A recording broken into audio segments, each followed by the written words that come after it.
Salut à tous, le journal du foot de ce mardi 25 février. Bonjour, l'ambiance au PSG. À 2 semaines du 8e de finale retour de Ligue des Champions contre Dortmund, le club parisien a appris le forfait de son capitaine pour cette rencontre. Thiago Silva, blessé dimanche contre Bordeaux, manquera le retour contre le club allemand, comme Ander Herrera, lui aussi blessé. Cela s'ajoute aux suspensions de Meunier et Verratti. RMC Sport a fait des révélations à propos de la gestion de l'après-fête d'anniversaire des joueurs la semaine dernière. Vendredi dernier, une réunion a eu lieu avec Thomas Tuchel, Leonardo et les joueurs pour clarifier certaines choses. Le directeur sportif du PSG a recadré les joueurs, rappelant notamment que la diffusion de vidéos de ce type avait une image négative sur le club.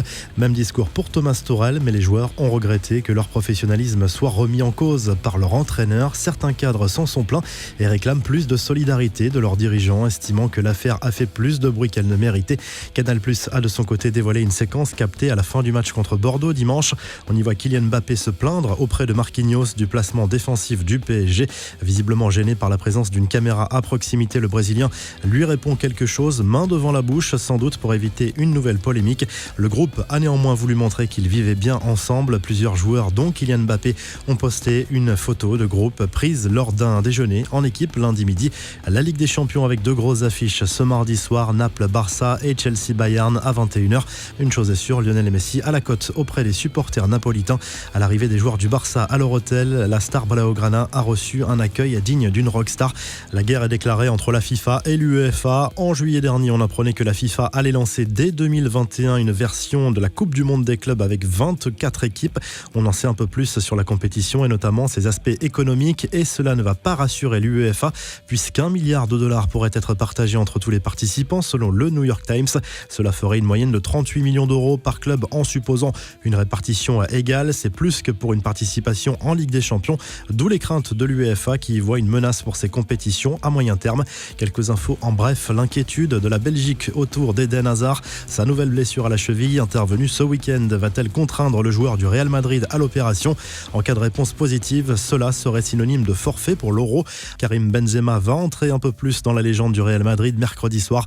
Le Français va disputer lors du choc Real-Manchester City son 100e match dans la plus belle des compétitions européennes. L'attaquant merengue revient pourtant de loin. Comme il l'a expliqué lors d'un entretien au site de l'UEFA, les débuts au Real ont été très compliqués et il s'est souvent senti très seul. Christophe Dugarry, pas tendre avec Kylian Mbappé. Le consultant de RMC a été interrogé au sujet de l'attitude de l'attaquant parisien après une action sur laquelle le Français a reproché à Edinson Cavani de ne pas lui avoir passé le ballon dimanche soir face à Bordeaux.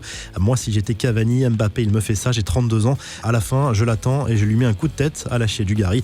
Jean-Michel Aulas désigne l'un de ses successeurs potentiels lors d'un entretien au Figaro. Le président de l'OL a confié que Tony Parker avait les qualités pour lui succéder un jour à la tête du club, tout en précisant que ce n'était pas pour tout de suite. La psychose du coronavirus en Italie à cause de l'épidémie. Le 16e de finale retour de la Ligue Europa entre l'Inter et Ludogorets se jouera à huis clos. Le ministère des Sports a aussi autorisé une telle mesure pour des matchs de championnat. La revue de presse, l'équipe consacre sa une à Olivier Giroud avec ce titre, l'indestructible. L'attaquant de Chelsea, buteur ce week-end en Première Ligue, aura peut-être une carte à jouer dans les semaines à venir si Frank Lampard lui accorde un peu plus de temps de jeu. France Football consacre un gros dossier à Marcelo Bielsa et pose cette question: génie ou imposteur? Malgré un palmarès très maigre en tant qu'entraîneur, l'Argentin a laissé un souvenir impérissable partout où il est passé. En Espagne, AS fait sa une sur Zinedine Zidane à la veille du 8e de finale aller de Ligue des Champions entre le Real et City.